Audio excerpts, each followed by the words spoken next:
That new contract you landed must have been because of your mother's connections at Boeing, my father said, not even looking up from his plate as he cut into his steak. I was 28 years old, a senior aerospace engineer at Aerodynamics in Seattle, and I had just driven 3 hours to Portland for what I thought would be a celebratory family dinner. The contract I'd mentioned represented 18 months of my work, countless presentations, technical specifications I'd authored myself, but none of that mattered to Richard Chen. It never had. My father had this way of delivering these dismissals so casually, as if he were commenting on the weather, and maybe that was what hurt most. He didn't even realize he was cutting me down. "Dad, Mom's been gone for 5 years," I said quietly, my appetite vanishing. "This project started 2 years ago. I led the entire proposal team." He waved his hand dismissively. "Your mother built relationships that lasted, Maya. People remember Susan Chen. They're doing you favors because of her." Across the table, my sister Jessica looked up from her phone just long enough to offer me a sympathetic smile before returning to editing photos for her lifestyle blog. At 25, Jessica was my father's pride and joy, his constant topic of conversation with relatives, his proof that he'd raised successful children, singular, because in his mind, there was only one successful child at this table. "Jessica's hitting 45,000 followers now," my father announced, his face lighting up in a way it never did when I talked about my work. "All through her own hard work and creativity. No handouts, no connections, just pure entrepreneurial spirit." I felt the familiar tightness in my chest, that particular ache I'd been carrying since I was 10 years old, and won the regional science fair only to have my father spend the car ride home talking about Jessica's performance in her school play. I looked down at my own phone to avoid meeting anyone's eyes, and that's when I saw the email notification. The subject line read, "National Aerospace Innovation Award. Finalist notification." My heart stopped. I opened it with shaking hands, scanning the formal language until I reached the key sentence.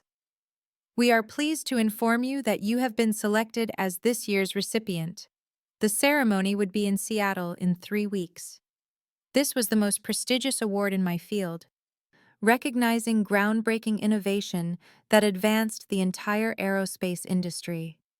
For a moment, I considered sharing the news with my family right then, imagining how my father might react, how he might finally see me.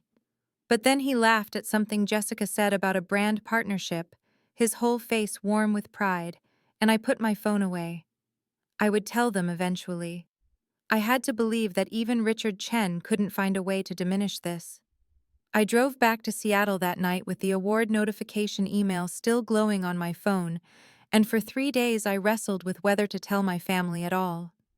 The internal conflict was familiar, that exhausting cycle of hope and self-protection I'd been riding my entire adult life. Part of me wanted to keep this achievement to myself, a small, precious thing my father couldn't tarnish with his dismissals, but a larger, more desperate part still believed that maybe this would be different. Maybe an award of this magnitude would finally make him see me.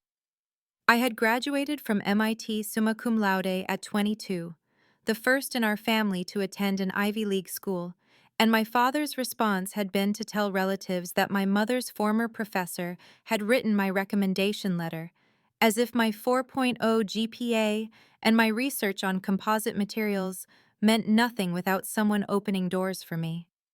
Never mind that I'd spent my undergraduate years surviving on 3 hours of sleep, that I'd worked 2 jobs to cover expenses my partial scholarship didn't touch, that my senior thesis had been published in the Journal of Aerospace Engineering when I was 21 years old. None of that registered with Richard Chen, because in his mind, I was only successful because my mother had paved the way. Jessica, meanwhile, had barely graduated from Portland State with a communications degree, spent 2 years bouncing between retail jobs before starting her lifestyle blog 3 years ago, and my father talked about her like she was the next Steve Jobs. He called her self-made, entrepreneurial, a natural businesswoman, even though her blog generated maybe $30,000 a year, while my aerospace engineering salary was comfortably into six figures. I'd never thrown that disparity in anyone's face, never even mentioned what I earned, because I knew it wouldn't matter. My father had decided long ago who deserved his pride, and no amount of achievement was going to change his mind. But this award was different. It had to be. I spent hours drafting and deleting the text message, trying to find words that didn't sound like I was begging for his attention, and finally settled on something simple. I've won the National Aerospace Innovation Award. Ceremony is in Seattle on the 23rd. I'd really like you and Jessica to be there. The response came 4 hours later, after he'd presumably had dinner and watched his evening news. And the lukewarm tone was so predictable, it almost made me laugh. Congratulations. We'll check our schedules and let you know. Not, I'm proud of you. Not, this is incredible. Not even basic enthusiasm. Just a maybe, a we'll see. A response you'd give to a casual acquaintance inviting you to a cookout. Jessica texted separately, more warmth in her message, but still that characteristic distance. And I sat in my apartment overlooking Elliott Bay, wondering why I kept doing this to myself. Why I kept offering my father opportunities to hurt me. The week before the ceremony, I made the drive to Portland again, telling myself I was just visiting family, but knowing deep down I was making one more attempt to connect with my father, to share my excitement about the award with someone who should have cared. I arrived on Saturday afternoon to find my father in Jessica's old bedroom, which he'd converted into what he called her content creation studio, and he spent 20 minutes walking me through the setup with the kind of enthusiasm I'd never heard when I talked about my work. $15,000 for the lighting system, the camera equipment, the backdrop setup, he said, beaming with pride as Jessica adjusted a ring light. But it's an investment in her business. She's going to be huge, Maya. This influencer thing is the future. I stood in the doorway watching him help her arrange products for a sponsored post, some skincare line that was paying her $300, and I tried to find an opening to talk about my award, about what it meant for my career. But every time I started to speak, he was already talking about Jessica's follower count, or her engagement metrics, or her plans to expand into YouTube. Finally, over dinner, I simply announced that the ceremony was in a week and that I was really hoping they'd be there, and my father nodded absently and said, "We'll try," which we both knew meant he'd show up if nothing more interesting came along, just like he'd done my entire childhood. I remembered suddenly, with painful clarity, the spring musical when I was 12 and Jessica was 9, how my father had attended all 4 of Jessica's performances as a talking mouse, but missed my robotics competition finals because he said he'd already burned through his time off, and I remembered my mother's tight expression when I told her it was fine. How she'd known even then that I was learning to make myself smaller to accommodate his favoritism. My mother had been my only real supporter, the one who came to every academic award ceremony, who helped me fill out my MIT application, who cried with pride when I got my acceptance letter, and standing in my father's house 5 years after her death, I felt her absence like a physical weight. I excused myself to use the bathroom and passed by my father's home office. And through the half-open door, I saw financial statements spread across his desk, red numbers jumping out even from a distance, and my chest tightened because I knew exactly what those documents meant. His construction company, Chen and Associates, was struggling badly. Later that evening, after Jessica had gone upstairs and I was getting ready to drive back to Seattle, I heard my father on the phone in his office, his voice low and strained, saying, "I don't know how we're going to make payroll next month if the Beaverton contract doesn't come through." And I stood frozen in the hallway, listening to my father face the possibility of bankruptcy, knowing he would never ask me for help because he'd never seen me as someone capable of providing it. What my father didn't know, what nobody in my family knew, was that I was the reason Chen and Associates was still operating at all, that for the past 24 months, I'd been anonymously funneling money into his struggling construction business through a shell company I'd set up called Pacific Northwest Capital Solutions. $8,000 every single month, transferred on the 15th like clockwork. Money my father believed was coming from a private investment firm that had taken interest in his business model, and the arrangement had cost me $192,000 over 2 years, nearly a third of my savings, money I could have used for a down payment on a house or early retirement investments, or any of the things my financial advisor kept suggesting. I'd set it up 18 months after my mother died, when I'd come across my father's financial records during a visit, and realized he was 3 months from bankruptcy, and I'd told myself I was doing it for my mother, honoring her memory by protecting the business she'd helped him build. But my therapist, Dr. Patricia Hoffman, had spent 6 months gently challenging that narrative in our sessions. Maya, she'd said during our appointment 2 weeks before the award ceremony, her kind eyes steady on mine, you can't earn love by proving your worth. You can't pay your way into your father's recognition. He either sees you or he doesn't, and his blindness isn't something you can fix with achievement or money or sacrifice. I'd nodded like I understood, but sitting in my Seattle apartment after overhearing my father's panicked phone call about payroll, I'd opened my banking app and confirmed that next month's transfer was scheduled, still trying to save someone who'd never once asked if I needed saving. My phone rang on Tuesday evening, 4 days before the ceremony, and Jessica's name lit up the screen. And when I answered, she launched into a breathless explanation about how her boyfriend Marcus really wanted to attend the awards ceremony with her, and would I mind terribly giving up my +1 so he could come, because it would mean so much to her to have him there for support. I felt the familiar weight of it, that automatic diminishing of my own needs, and I heard myself saying, "Of course, that's fine," even though I'd planned to invite Dr. Hoffman as a way of having at least one person in the room who was genuinely proud of me, but Jessica was already thanking me and saying I was the best sister, and then she was gone. The next morning at Aerodynamics, my colleague Rashid Khan stopped by my workstation with coffee and that easy smile of his, and as I thanked him, he asked casually, "Does your family know about the patent yet? About what this award really means?" And I realized with a sinking feeling that they didn't, that my father still thought I was just an engineer, just someone who went to an office and did whatever engineers do, with no understanding of what I'd actually created or why it mattered.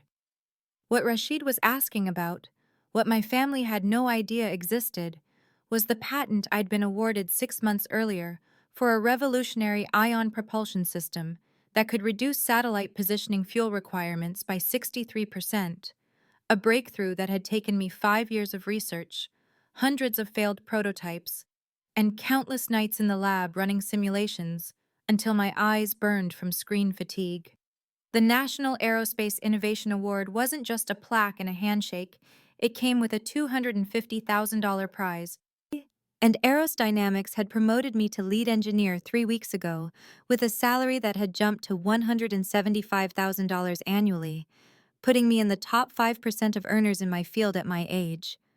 When I told Rashid that no, my family didn't really know the details, that my father thought I was just an engineer who worked on satellites or something, his expression shifted from curiosity to something like sadness, and he said, "Maya, you're going to change the entire industry. This propulsion system is going to be standard in 10 years. Does your family understand that?" I shook my head and felt that familiar heaviness, remembering the previous Thanksgiving when my father had gathered the extended family and spent 20 minutes talking about how Jessica was the smart one with real business sense, how she'd built her social media platform from nothing, how she understood marketing and branding in ways that his generation never could, and when my aunt had politely asked what I did for work, my father had waved his hand dismissively and said, "Oh, Maya does engineering stuff for some aerospace company. Very technical. Your mother's connections got her in there." And I'd sat there silently eating mashed potatoes while he reduced 5 years at MIT and a groundbreaking patent to engineering stuff that I'd only achieved through my dead mother's network. The ceremony was in 3 days, and I took a half day off work on Thursday to find a dress, settling on a midnight blue gown that cost more than I usually spent on clothes, but feeling like maybe, just this once, I deserved to look like someone who'd accomplished something significant. That evening, I practiced my acceptance speech in my apartment, standing in front of my bathroom mirror, and I decided I would mention my mother, would thank her for believing in me when I was a nerdy kid who wanted to build rockets, because she had believed in me, even if my father never had. The day of the ceremony arrived cold and clear, a Saturday in March, and I'd arranged for my family to have reserved seats at my table, but they'd insisted on driving separately from Portland, and when the ceremony began at 6 o'clock and they still hadn't arrived, I felt that old familiar knot in my stomach, the one that remembered every missed recital and forgotten science fair and graduation, where I'd scanned the crowd hoping to see my father's face. The ceremony was held in the grand ballroom of the Fairmont Olympic Hotel in downtown Seattle, a space that could hold 400 people and had hosted everything from presidential dinners to tech industry galas, with crystal chandeliers that caught the light like suspended stars and floor-to-ceiling windows overlooking the city.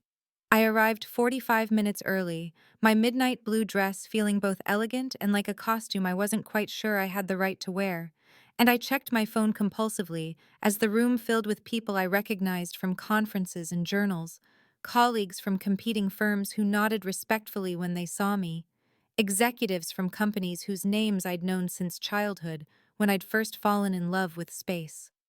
My family's seats at my table remained empty as the opening remarks began at 6 o'clock, and I felt that old, familiar abandonment settling into my chest, the one that tasted like every piano recital where I'd searched the audience for my father's face and found only my mother's proud smile.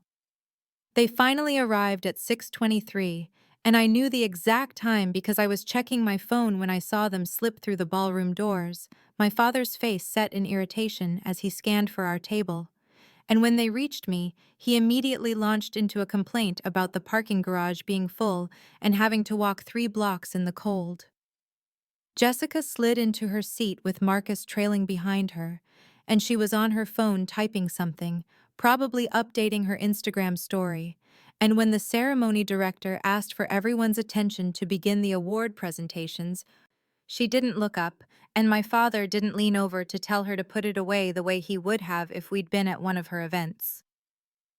When it was time for my award, the CEO of Aerodynamics, Dr. Michael Reeves, took the podium to introduce me, and he spent 3 minutes detailing my contributions to the company, the patent that had already generated significant industry interest, the papers I'd published in the Journal of Spacecraft Propulsion and Advanced Materials Research, the breakthrough that our team had achieved under my technical leadership. I watched my father's face as Dr. Reeves spoke, and I saw genuine surprise there, his eyebrows rising slightly as he heard the scope of what I'd actually done, as if he was learning for the first time that his daughter had a career rather than just a job. My name was called, and I stood on legs that felt unsteady, walking to the podium through applause that seemed too loud, too generous for someone who still felt like she was pretending to belong in rooms like this. And as I gripped the sides of the lectern, I saw my mother's face in my mind. Remembered her sitting with me at our kitchen table when I was 12, helping me build a model rocket for the science fair my father had been too busy to attend. I thanked Dr. Reeves and my research team. I thanked my mentor, Dr. Chen, for her guidance through the most difficult phases of development.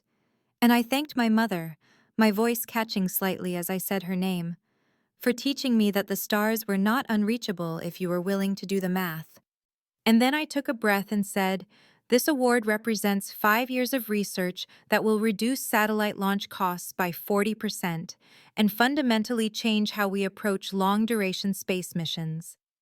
I continued my speech, explaining in terms that both engineers and non-technical attendees could understand how the ion propulsion system worked, how it used electromagnetic fields to accelerate ions to generate thrust with a fraction of the fuel that conventional systems required, how this would mean satellites could maintain their positions for years longer than currently possible, how it would reduce the cost of space missions and make certain scientific endeavors feasible that had previously been economically impossible, and I watched the audience lean forward, genuinely interested.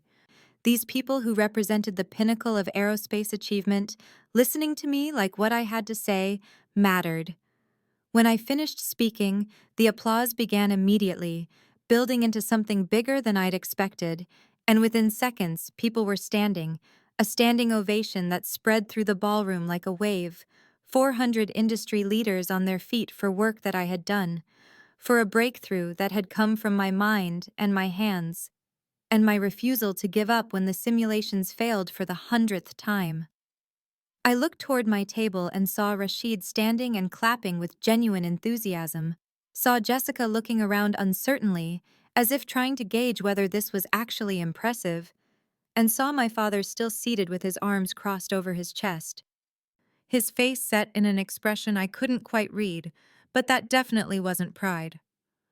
The awards director returned to the podium and waited for the applause to die down before announcing that the award came with a $250,000 prize to support further research, and I heard the collective murmur of appreciation from the audience. But then he held up his hand and said there was more, that North Star Aerospace had approached the foundation with an offer to provide $2 million in development funding to bring my propulsion system to market, that they wanted to partner with Aerodynamics to make this technology standard in the next generation of satellites.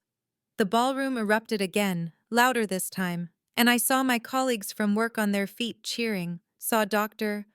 Reeves grinning like he'd just won the lottery, saw complete strangers at other tables applauding not out of politeness, but genuine excitement for what this meant for the industry, and I felt tears threatening at the corners of my eyes because this was real. This was recognition that had nothing to do with my mother's connections or anyone's help. This was mine.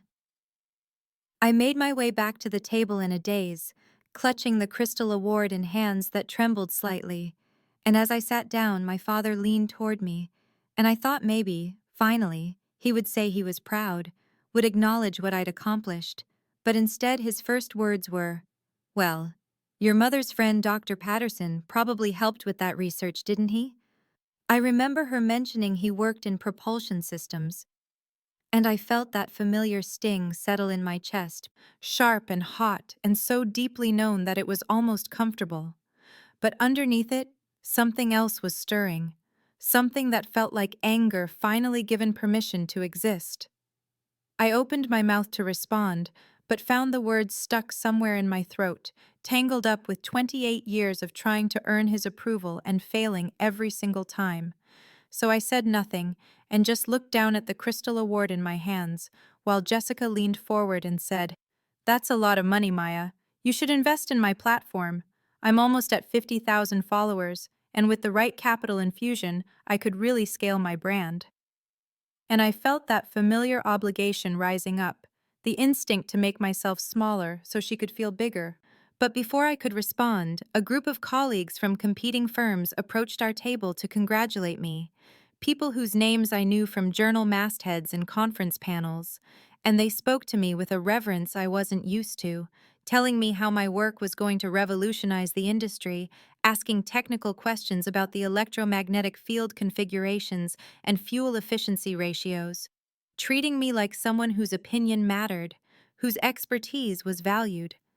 My father sat silently through these exchanges, and I watched him shift uncomfortably in his chair as person after person praised me, his face taking on a pinched quality that I recognized as the expression he wore when things weren't going the way he'd expected, and when Dr. Sarah Chen approached the table. Elegant in a black evening gown with her silver hair swept up, she embraced me warmly and said loud enough for everyone to hear, "Maya, I have been in this industry for 32 years, and I have never seen someone your age accomplish what you've accomplished. You should be extraordinarily proud." My father saw an opening and leaned forward, inserting himself into the conversation with, "She got her work ethic from me. I always taught both my daughters the value of hard work." And I saw Dr. Chen's eyes sharpen as she looked at him, really looked at him, and her voice when she spoke was cool and precise as a surgical instrument. "With respect, Mr. Chen, Maya earned every bit of this on her own merit. I've watched her put in 80-hour weeks, seen her persist through failures that would have broken most people. And her breakthrough came from her brilliance and her refusal to give up. No one else can take credit for that. The words hung in the air between them, a polite but unmistakable correction, and my father's face flushed slightly as Dr. Chen smiled at me once more and moved away to speak with other colleagues. And when the formal ceremony portion ended and people began moving toward the cocktail reception in the adjacent room, my father caught my elbow and steered me toward a quieter corner near the windows overlooking Fourth Avenue. And he said in a low voice, "You've had a lot of lucky breaks, Maya. The right mentors at the right time, your mother's connections opening doors, being in the right place when this propulsion thing became relevant." And I felt something inside me going very still and very quiet as he continued. "Your sister earned everything on her own. Unlike you, she built her whole platform from nothing without anyone's help. And that was when I felt it. The final thread of patience snapping clean." I looked at him standing there in his rented tuxedo that he'd complained about paying for, looked at this man who had raised me and fed me and sent me to school but had never once really seen me, and I felt something break loose inside my chest, something that had been holding back a flood for 28 years, and I heard myself say very quietly, "Dad, I need to tell you something." And he made a dismissive gesture like he was already preparing to leave this conversation. But I kept talking, my voice low and steady in a way that made him pause. "I got a full scholarship to MIT based on my own test scores, my own essays, my own achievements.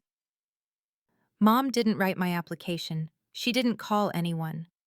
I scored in the 99th percentile on my entrance exams, and I wrote a personal statement about aerospace engineering that the admissions committee told me was the best they'd read that year."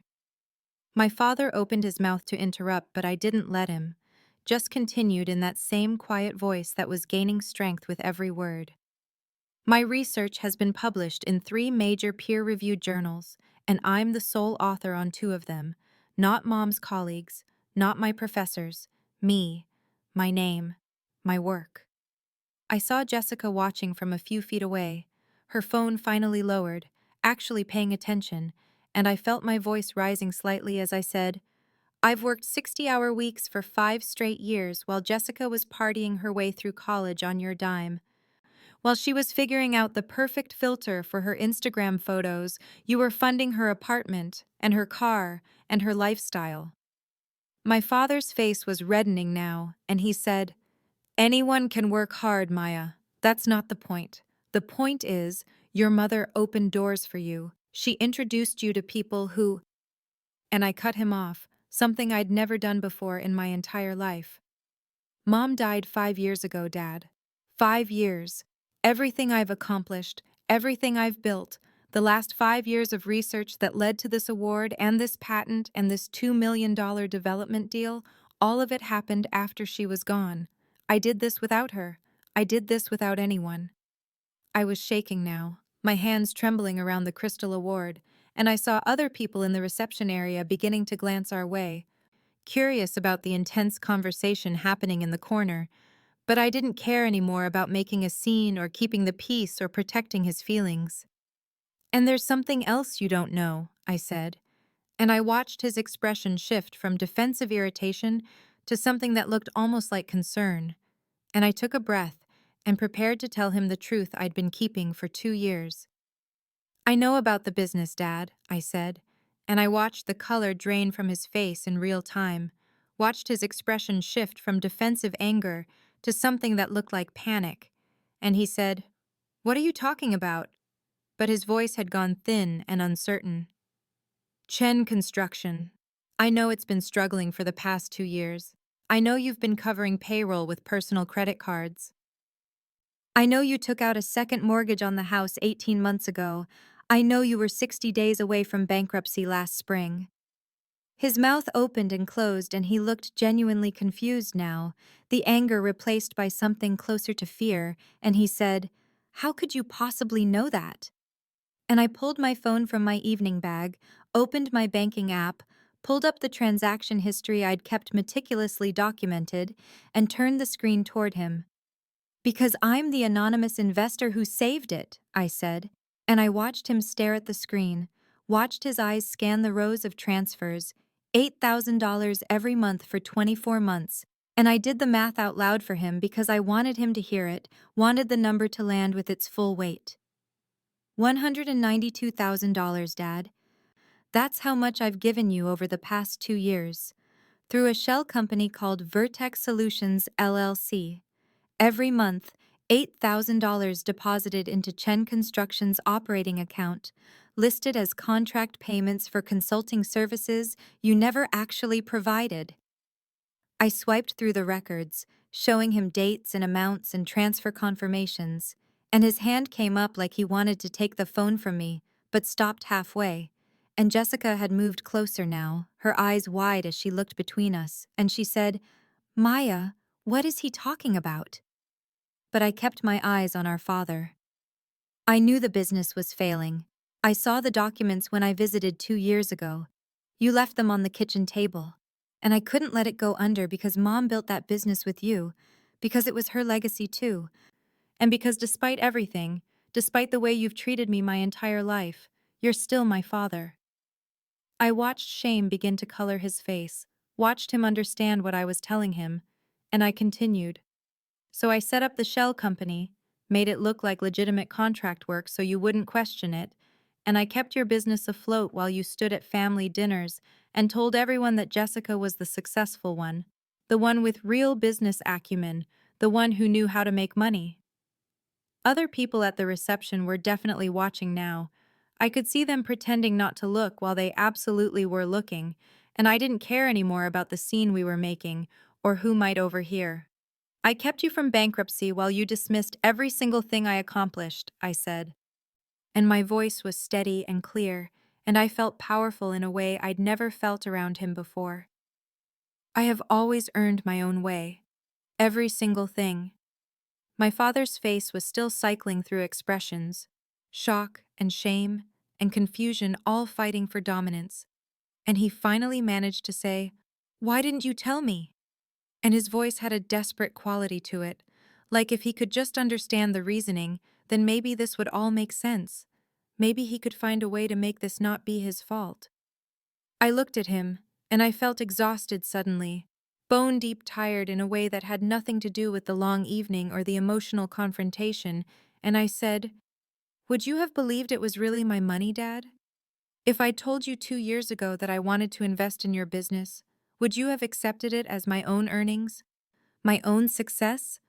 Or would you have assumed Mom left me an inheritance, or that I'd gotten lucky with some stock options, or that someone had given me a loan?" I watched the question land, and I saw the truth register in his eyes before he could stop it, saw him realize that yes, he would have assumed exactly that, would have found some way to credit anyone but me for having that kind of money to spare.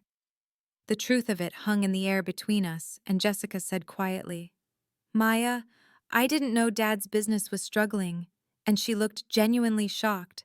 Her influencer persona completely dropped for maybe the first time all evening, and I turned to her and said, "I know you didn't know. He protects you from hard truths. He always has." My father started to say something, but I kept going, my voice steady and clear. "You've protected her from knowing that her lifestyle blog doesn't actually make enough money to support her. You've protected her from understanding that the $15,000 you spent on her influencer setup last month was money the business couldn't afford to spare. You've protected her from every difficult reality while you've expected me to just handle everything on my own since I was 8 years old." Jessica's eyes were wide, and I saw her looking at our father like she was seeing him differently, and he said, "I was protecting both of you. I was trying to take care of my family." But his voice lacked conviction. "No," I said, and my voice was harder now, sharp with decades of accumulated hurt. "You were protecting her. You've spent my whole life dismissing me, minimizing everything I accomplished, finding ways to credit everyone except me for my own achievements." I felt the memories rising up, specific and painful, and I let them come. "You missed my 8th grade science fair where I won first place because Jessica had a dance recital. You left my high school graduation early because Jessica was upset about a breakup. You forgot my 30th birthday last year, But you threw Jessica a surprise party for her 25th that cost $3,000.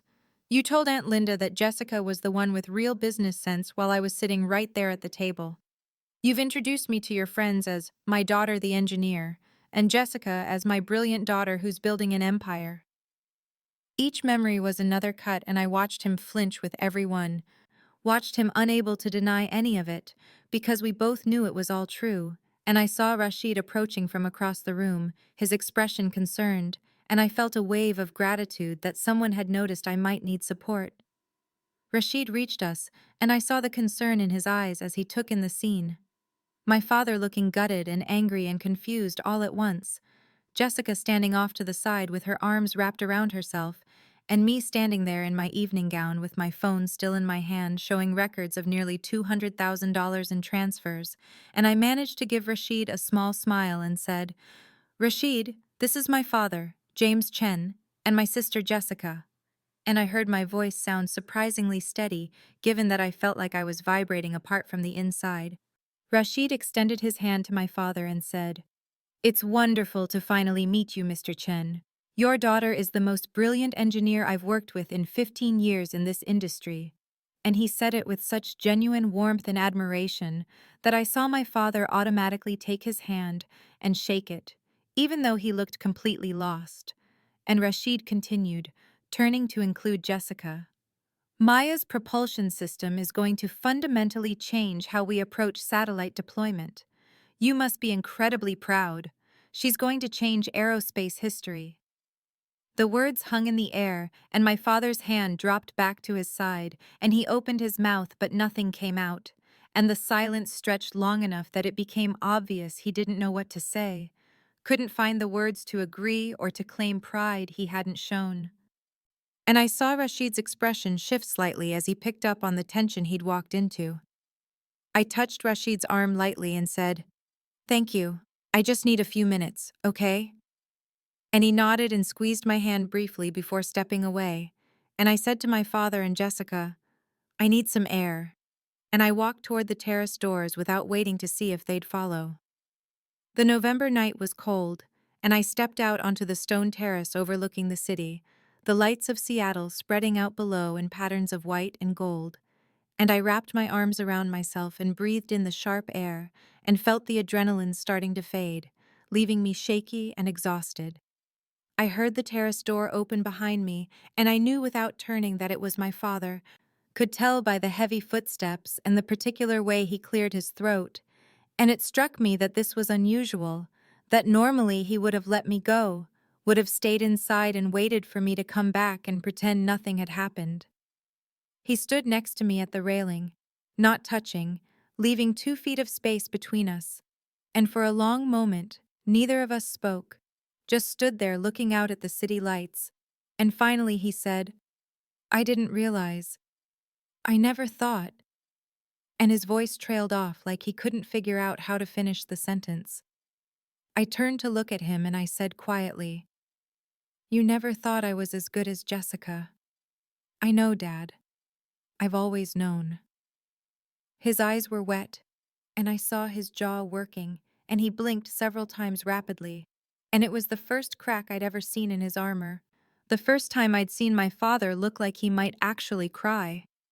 My father stood there looking at me with wet eyes, and finally he said, "Your mother always said I favored Jessica," and his voice was rough, like the admission was being dragged out of him against his will, and I felt something twist in my chest because of course my mother had seen it.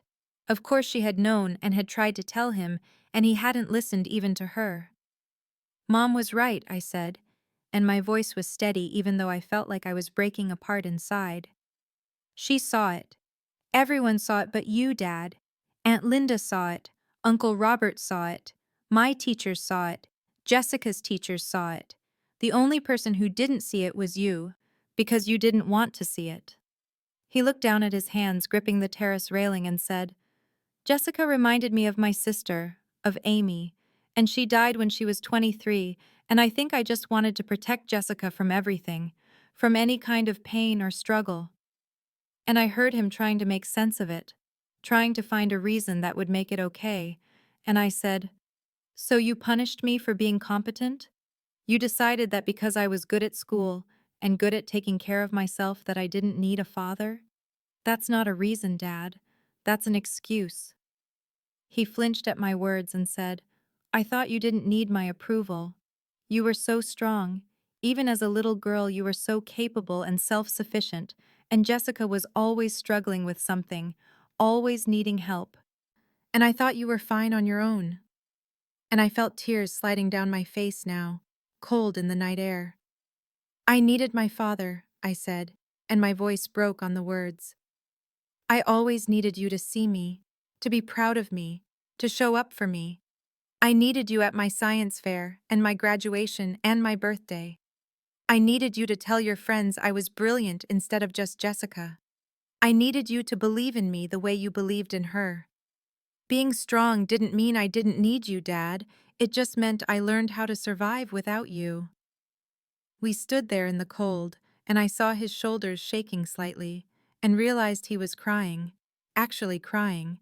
And I had never seen my father cry, not even at my mother's funeral where he had stood stoic and composed while I fell apart.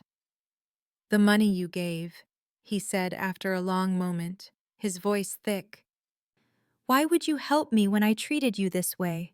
Why would you save my business when I've spent years making you feel worthless?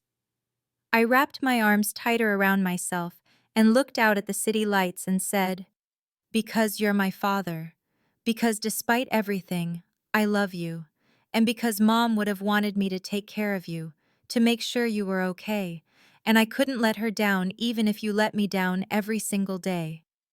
I turned to face him fully and said, but I can't keep doing this, not anymore. I looked at my father standing there with tears on his face and I said, I'll continue the business investment, Dad, because I don't want to see you lose everything you've built, but I need distance from you right now. I need space to figure out what kind of relationship we can have going forward, if we can have one at all. He nodded slowly and said, what do I need to do? Tell me what I can do to make this right. And I heard the desperation in his voice, but I also heard something I'd never heard before, a willingness to actually listen, to actually change. You need to acknowledge what you've done, I said. Not just to me, but to yourself, to Jessica, to everyone. No more comparisons between us. No more dismissing my achievements. No more crediting my success to Mom, or her connections, or anyone else but me. You need to tell the truth about who I am and what I've accomplished, and you need to mean it. He said, I can do that. I will do that. And I wanted to believe him, but I'd heard promises before. Heard him say he'd come to my events, and then watched him miss them. Heard him say he was proud, and then listened to him praise Jessica in the next breath. We'll see, I said quietly, and I turned toward the terrace doors and walked back inside, my father following a few steps behind me. The ballroom felt too bright after the darkness of the terrace, and I blinked against the lights and saw Jessica standing near our table looking uncertain and worried, her phone for once not in her hand. And when she saw us, she walked over quickly and said, Maya, I never asked him to put you down to build me up. I need you to know that. I never wanted this. I looked at my sister, and I saw that she meant it, saw the guilt in her eyes and the way she was twisting her hands together. And I said, I know, Jess. This isn't about you and me. This has never been about you and me. It's about him and me. About the way he's treated me my whole life. Jessica nodded and said quietly, looking at our father, I always knew he favored me. I'm not stupid. I saw it, and I felt guilty about it, but I didn't know how to fix it. And I guess part of me liked being the favorite, so I just let it happen. It was the most honest thing my sister had said to me in years, and I felt something shift between us, some possibility of a real relationship instead of the superficial politeness we'd maintained. The awards director approached and said, Maya, we'd love to get a photo of you for Aerospace Weekly magazine, if you have a moment. And I nodded and said, of course. And I felt my father's eyes on me as I walked toward where the photographer was setting up, the weight of everything that had just happened settling onto my shoulders like a heavy coat. The photographer positioned me in front of a backdrop with the aerodynamics logo and the award ceremony sponsors, and I stood there holding my award plaque, trying to smile naturally while my heart was still racing from everything that had just happened on the terrace. And then I heard my father's voice behind me saying, "Could I be in the photo with my daughter?" And the photographer looked at me questioningly, and I nodded, even though something in me wanted to say no, wanted to claim this moment as purely mine without his presence tainting it. He stood next to me and put his hand on my shoulder, and I felt the weight of it there, felt the years of absence and dismissal and casual cruelty. But I also felt something different now, some shift in the foundation of our relationship that I couldn't quite name yet. The photographer took several shots and thanked us, and my father and I walked back toward where Jessica was standing with Rashid, the two of them talking about something, and the rest of the evening passed in a blur of congratulations and networking and industry colleagues discussing my patent and the possibilities it opened up. And through it all, I felt my father watching me with something that looked almost like he was seeing me for the first time. We didn't talk much more that night, just said polite goodbyes in the parking garage, and I drove home to my apartment and sat on my couch, still wearing my formal dress, and cried for an hour, releasing something I'd been holding inside for 28 years. 3 weeks later, my phone rang and I saw my father's name on the screen and almost didn't answer, but something made me pick up.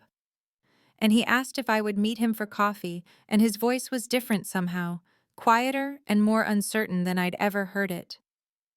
We met at a coffee shop halfway between Portland and Seattle, a neutral space where neither of us had history, and when I walked in, I saw him already sitting at a corner table looking older than I remembered, looking tired in a way that went deeper than just physical exhaustion. He stood when he saw me, and we sat down across from each other, and he pulled something from his pocket and slid it across the table, and I saw it was an appointment card for a therapist in Portland, the next appointment date written in blue ink for the following Tuesday. "I started going 2 weeks ago," he said, and his hands were shaking slightly as he wrapped them around his coffee cup. "I should have done this years ago, decades ago probably, but I didn't want to admit I needed help, didn't want to look at the ways I'd failed as a father." I picked up the appointment card and looked at it and felt something loosen in my chest, some knot of anger and hurt that had been pulled so tight for so long. "I've been calling people," he continued, not meeting my eyes, looking down at the table instead. "Aunt Linda, Uncle Robert, the Johnsons from next door, everyone I ever talked to about you girls. I've been telling them the truth about your success, about everything you've accomplished, and I've been correcting all the things I said before, all the ways I diminished you and credited your mother or luck or anything except your own brilliance." He finally looked up at me, and I saw his eyes were red-rimmed and said, "It doesn't fix anything, Maya. I know it doesn't undo the damage I've done or give you back the childhood you deserved, but it's a start, and I'm going to keep doing the work for however long it takes." I sat there holding my own coffee cup and feeling the warmth seep into my hands, and I said, "I need you to understand that our relationship can't go back to what it was, Dad, because what it was wasn't working, and it was hurting me every single day." He nodded and said, "I know. I'm not asking for that. I'm just asking for a chance to build something different, something better, even if it takes years." We talked for 2 hours in that coffee shop, really talked in a way we never had before, and I set boundaries that I'd never dared to set, told him what I needed and what I wouldn't accept anymore, and he listened without defending himself or making excuses. When I drove back to Seattle that afternoon, I felt lighter somehow, felt like I'd put down a burden I'd been carrying so long I'd forgotten it was there. The months that followed were not easy, and there were setbacks and moments when my father slipped back into old patterns and I had to remind him of my boundaries. But slowly, incrementally, something shifted between us. My work continued, and I threw myself into developing the satellite propulsion system with the contractor funding, spending long hours in the lab and in meetings and in testing facilities. And there on my desk next to my computer monitor, I kept a photo of my mother taken a year before she died, her smile bright and proud, and sometimes I would look at it and talk to her in my head, telling her about my day and my achievements and the complicated, slow rebuilding of my relationship with my father. 6 months after the award ceremony, I was working late on a Friday evening, the lab quiet and empty except for me, running simulations on the new propulsion design and watching the data scroll across my screen, and my phone buzzed with a text from my father, just a simple message that said, "I told my poker group tonight about your work with the satellites. I showed them the article in Aerospace Weekly. I'm so proud of you, Maya. I should have said that every day of your life." I read the message 3 times and felt tears prick at my eyes, and I typed back, "Thank you, Dad," and sat there in the blue glow of my computer screen, thinking about how strange and painful and necessary this journey had been. I finally understood, sitting there in my lab, surrounded by the work that I loved and that I had earned through my own effort and brilliance, that I didn't need his validation to know my worth, that I had always been valuable and accomplished and deserving of recognition, regardless of whether he saw it or acknowledged it. But it felt good to hear him finally say he was wrong, to watch him do the work of changing and growing and facing the harm he'd caused. Some days that was enough, and some days I still felt the old anger and hurt rise up when I remembered all the years of dismissal and all the moments he'd missed and all the ways he'd made me feel invisible in my own family. The work of forgiveness and rebuilding was ongoing and probably always would be, but I had learned to set boundaries and to value myself and to never again make myself small to accommodate someone else's inability to see me clearly, and that knowledge was worth more than any award or recognition or patent or prize.